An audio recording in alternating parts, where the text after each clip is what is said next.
How's everybody doing today? This is Corey Lee's Boxing, and we are back with another banger. So please smash the hell out of that like button and subscribe. And yeah, you guys, Jamal Charlo versus derevyanchenko just went down, and it was a pretty good fight. Obviously, if you guys haven't seen so far, derevyanchenko, I believe this is his third shot at a world title. Starting out in the first round, it was a pretty good fight. I could definitely see, the judge giving derevyanchenko the first couple rounds, but later in the fight, I feel like Charlo started to pull away, and I had it like 116 to 112, and that's actually giving derevyanchenko, a couple rounds that could have went either way. Right now, I mean, with Charlo winning, I know he wanted to win by knockout. Okay, I did know he wanted to win by knockout. But him winning solidifies him, you know, as I'm here in the 160-pound division. Okay, and it was a good win. Derevyanchenko is no walkover. He's no slouch. I think derevyanchenko is a really good fighter. Not a world champion and not a former world champion, a former world contender, but not a former world champion. There's a big difference. Some say derevyanchenko beat Triple G. This right here was a little bit more. I feel like it was more clear cut on who won, which was Jamal Charlo, than in a Triple G fight where it was like, did Triple G win? Did derevyanchenko win? And in the Danny Jacobs fight, you could argue that the fight went possibly both ways in that fight as well. The difference between Charlo is that this fight went one way, and that one way was Jamal Charlo winning. It wasn't a landslide, but it was a clear victory for Charlo, and I think he should be very, very happy for his win. Him and his brother, they had a little ongoing beef and stuff like that. They twins argue and brothers argue, families argue, but they hugged in the locker room. They were so happy for each other, and that's good to see, man. That really is good to see.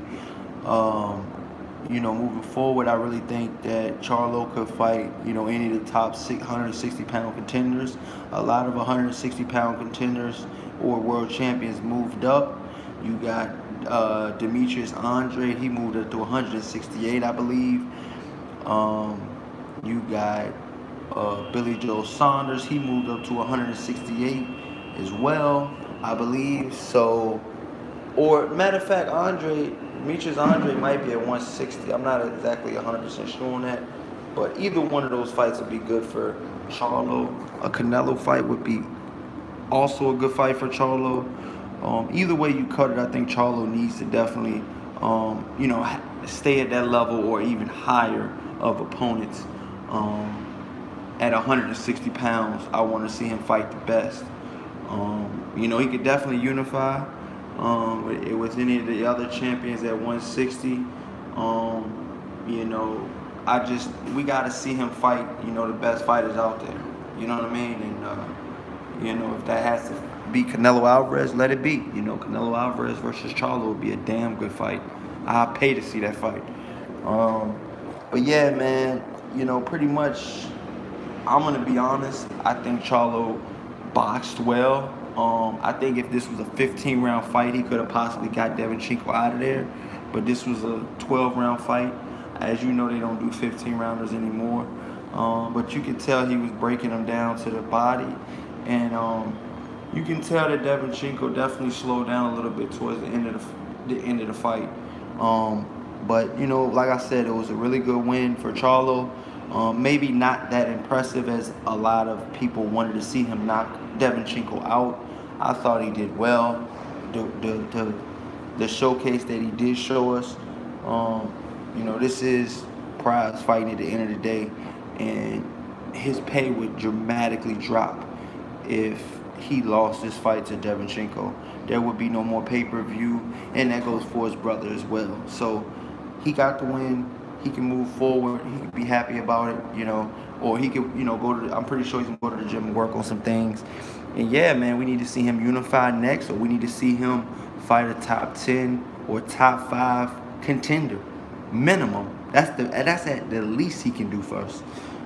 Especially if they're gonna be on pay-per-view again. They're both of the Charlo twins' next opponents better be damn good ones. If we're gonna pay pay-per-view prices $75. All right, so let me know what you think in the comment section. Please smash the hell out of the like button and subscribe. And until next time, you guys,